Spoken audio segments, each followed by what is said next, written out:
Guys, earlier this week we received official kit information about Durin, and what we learned is that he's a really strong pyro sub DPS with nice supportive capabilities on top of that. In this video I will tell you how to build them in terms of artifacts and weapons, and I will also take a look at his constellations to compare them to his signature weapon and tell you what's better to pull. First of all, when it comes to leveling him, since he's a pyro character, it requires the pyro stones. Beyond that, most of the materials he needs are in Notcry. In particular, he needs the new Fatui mats, which if you pulled for both Nefer and Llama recently, you might feel a lack of, the Frost Lamp flowers as ward materials, so the same as Flames, and these Ascension boss materials will only be available in 6.2. Besides that, his talent book materials are actually the Mostat ones, which makes sense because that's where he's from, and his weekly boss material is dropped by the Natlan weekly. Moving on to how you should build him now, starting from his artifacts, is pretty standard. He likes an attack, pyro damage bonus, crit build for his main stats pretty much always. The only doubt is if Elemental Mastery becomes better than attack in situations where he can vape his elemental burst hits, and the answer is no unless he gets a lot of attack from teammates. Part of the reason is also that Durin can only trigger reactions on half of his elemental burst hits, so attack is just more consistently valuable. Another part of it is that Durin is a talent that increases his own damage by a flat amount depending on his attack, and it caps when he reaches 2000 attack,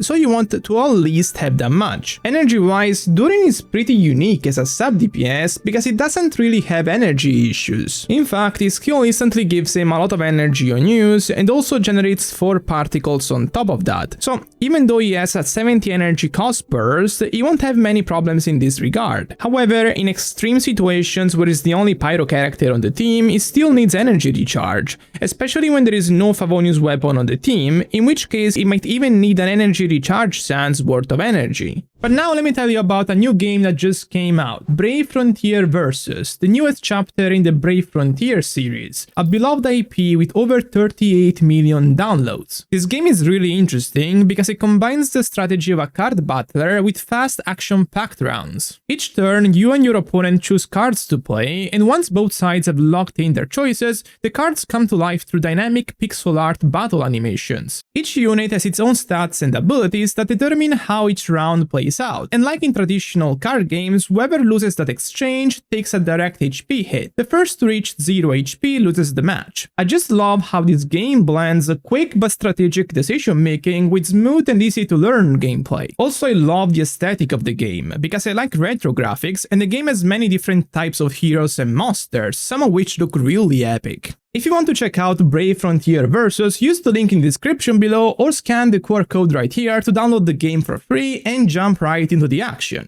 As for his artifact sets, first it's important to understand where Durin's damage comes from. As you can see, his damage pretty much only comes from his elemental burst, as his skill only deals damage on activation. This puts him in kind of an awkward spot, because the only burst dedicated set we have in the game is the Emblem of Severed Fate, which only performs really well when the holder needs a lot of energy recharge, and as we've seen before, Durin in a lot of cases is not like that at all. As a result, Emblem is bad enough that it doesn't even outperform Noblesse for him at low energy recharge scenarios. Granted, Durin is the only one that can use the latter on the team. If you include the supportive properties Noblesse provides, then it becomes the clear-cut best option by a significant margin for Durin teams, still assuming he's the only one that can use it. Gilded Dreams is also competitive on teams where Durin is vaping, but again, nothing special. I want to point out that this situation is really mediocre for Durin, because he can deal a lot of damage, even 500,000 damage per rotation on most of his teams, so the fact he lacks a dedicated set is not that great. It's kinda similar to Nefa in this sense, so a character with very important offensive values even without a dedicated set. Anyhow, since his artifact set situation can feel a bit messy, I prepared a chart for it. On teams where he needs some energy recharge and where other damage dealing characters aren't attack scaling, use Emblem on him. On teams where he's surrounded by attack scaling characters and nobody else can use Noblesse, then put Noblesse on him, otherwise Emblem or a combination of Noblesse and Crimson Witch. This covers pretty much any scenario, I think. Now, for his leveling and talent priority, you want to take him to at least level 80 to unlock his talent level caps, but no further than that, because he doesn't really benefit from level 90 that much,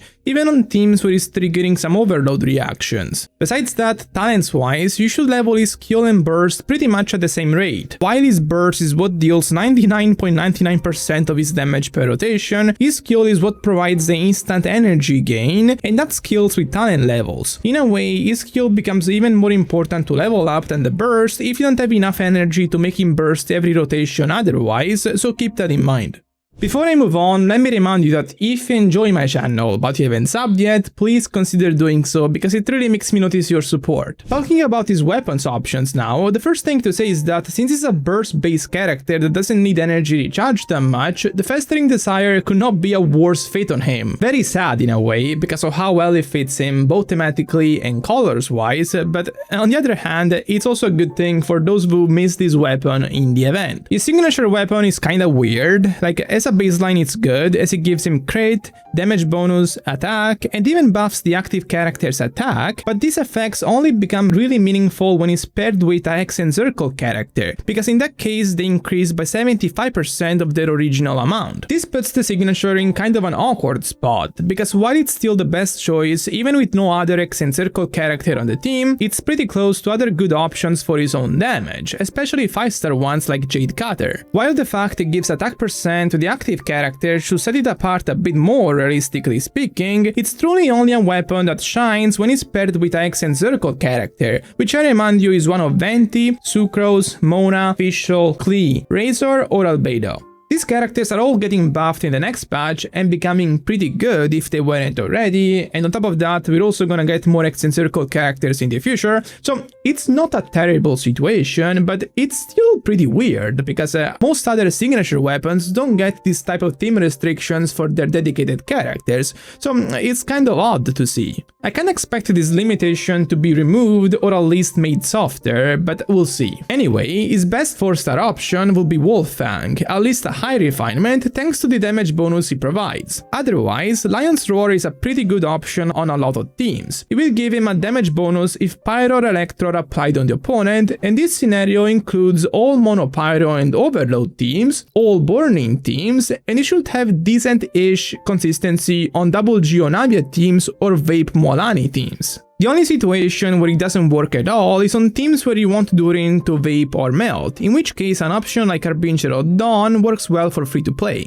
Speaking of these scenarios, this is where Elemental Mastery weapons gain value. Specifically, Freedom's Warn becomes a really good option if you have it, because it provides pretty nice stats for Durin himself, and it even gives quite nice supportive effects for your carry. Meanwhile, other Elemental Mastery options like Iron Sting are pretty weak regardless. Now, last but not least is Constellations. They're pretty good. His C1 always increases his elemental burst damage by 25% and then has varying effects depending on the elemental burst mode you pick. If you use the white elemental burst, so the supporting one that reduces resistance on opponents, it gives 12 quills to the whole team that scale off Durin's attack. These quills work like Shenhe's, so each character gets 12, but unlike Shenhe's, they can only be consumed if the character is on field. So while an off-field DPS like Fischl will get 12, she won't be able to consume nearly that many throughout a rotation. If you use the black elemental burst, so the mode where Durin gets reaction damage bonuses for himself, Durin specifically gets these quills. This makes sense, because you're using this mode mostly when Durin can trigger Vaporize or Melt, so when it's a really important part of the team damage. For the most part, I would say C1 has similar value to his signature while being more flexible. When it's used in the white mode, his C1 roughly has the same value as the signature weapon from a team-wide standpoint, even if there is a second Hex and Circle in the party. If there isn't, then the C1 is just superior. In the black mode, once again, it increases his damage to a similar amount his signature does if there is a second Hex and Circle in the party. As a whole, this means that the C1 has a similar value as the signature weapon at its peak while not having the same limitations, so as of now, it's just better. Meanwhile, the C2 is very straightforward and really good. Basically, it increases damage bonus by 50% for all the characters on the team to elements involved in pyro reactions triggered. This is basically as if you were adding a Furina elemental burst to his compositions, and it's of course really good. It surpasses both his Constellation 1 and his signature weapon as a damage increase, and it even adds a unique dimension to his kit. In fact, since it buffs all the elements involved in pyro reactions, for Vaporize and Melt, this includes Hydro and Cryo. At C0, Durin doesn't reduce resistance for these elements through his passive, but at C2 he can provide them with 50% damage bonus. This will very likely make him a best-in-slot character for a character like Molani. So, if you plan to spend a lot of wishes on him, you can go for his C1 and C2 first, and then, if you really want, his signature weapon. And with this, I'm done for today. If you enjoyed this video, make sure to subscribe, go check Brave Frontier Versus through the links in the description below or the QR code right here, and also go check the latest official video I made regarding the buffs Shield receive in 6.2.